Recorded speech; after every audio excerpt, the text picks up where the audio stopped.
हरिओम. अवधूत चिंतन श्री गुरुदेव दत्त श्री स्वामी समर्थ. आज आपण महान आईसाहेब जिजाऊची शिकवण बघणार आहोत.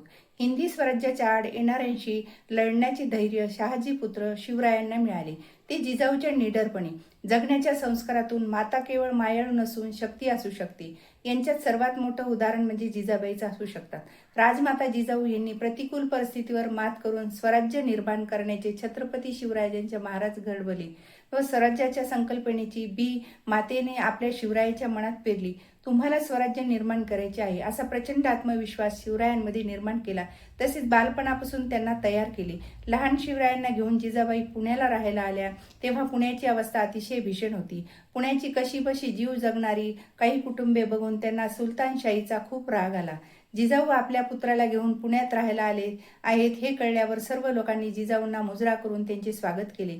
सर्वजण त्यांना महासाहेब म्हणून लागले.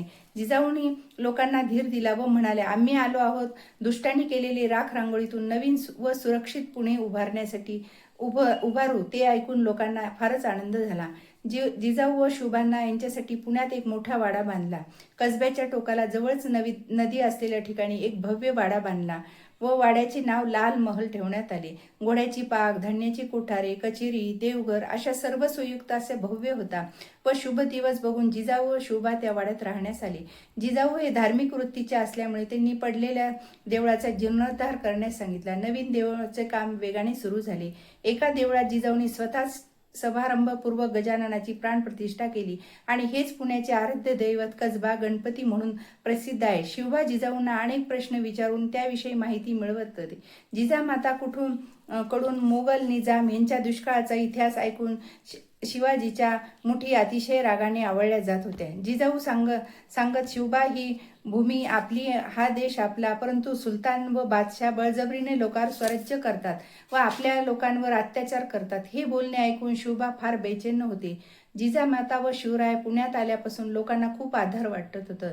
असे लाल महलात शिवबांच्या शिक्षणाची चांगलीच व्यवस्था व अक्षर गिरवणे, लिहायला वाचायला शिकणे, हत्याची माहिती, दांडपट्टा चालविणे, घोडेस्वारी करणे सर्व गोष्टी शिवराय शिकत होते. याचबरोबर संस्कृत, फारसी भाषेचे ज्ञान, कचेरीचे कामकाज याची देखील माहिती करून घेत होते. सर्व प्रजेशी ते जवळीक साधून त्यांना आपलेसे करत व त्यांचे सुख दुःख जाणून घेत शिवबा मोठे झाले तेव्हा ते जिजाऊच्या कडक शिस्तीत प्रत्येक गोष्टीत शिकत होते. ते सर्व गुण संपन्न होते. राजाला आवश्यक असणारे सगळे गुण त्यांच्यात होते. जिजाऊंनी त्यांच्यावर सुसंस्कार केले होते. सुलतानाच्या गुलामगिरीतून आपली भूमी मुक्त करण्याचे विचार त्यांच्या मनात मूळ धरू लागले. शिवबाचे ते गुण पाहून जिजाऊचा ऊर अतिशय अभिमानाने भरून आला. त्या नेहमी शिवबाला सांगत, तू रामकृष्णाप्रमाणेच कार्य करायचे आहे व पापी जणांचा नाश करून प्रजनांचे रक्षण करायचे आहे. स्वराज्य स्थापून स्त्रीच्या राज्याची स्थापना कर, हीच त्या जगदंबेची व शंभू महादेवाची इच्छा आहे हे जाणून घे. व शिवाजी राजांना प्रत्येक महत्वाच्या प्रसंगी जिजाबाई खंबीर मार्गदर्शन दिले. जिजाऊचे या विचारांनी व शिकवणीने शिवबाचे मन स्वाभिमानाने भरून आले. स्वराज्य स्थापन करणे ही शिवरायाची धारणा झाली.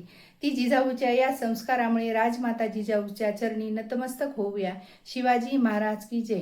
माझी जर कथा तुम्हाला आवडली असल्यास लाईक, शेअर आणि सबस्क्राईब करायला विसरू नका.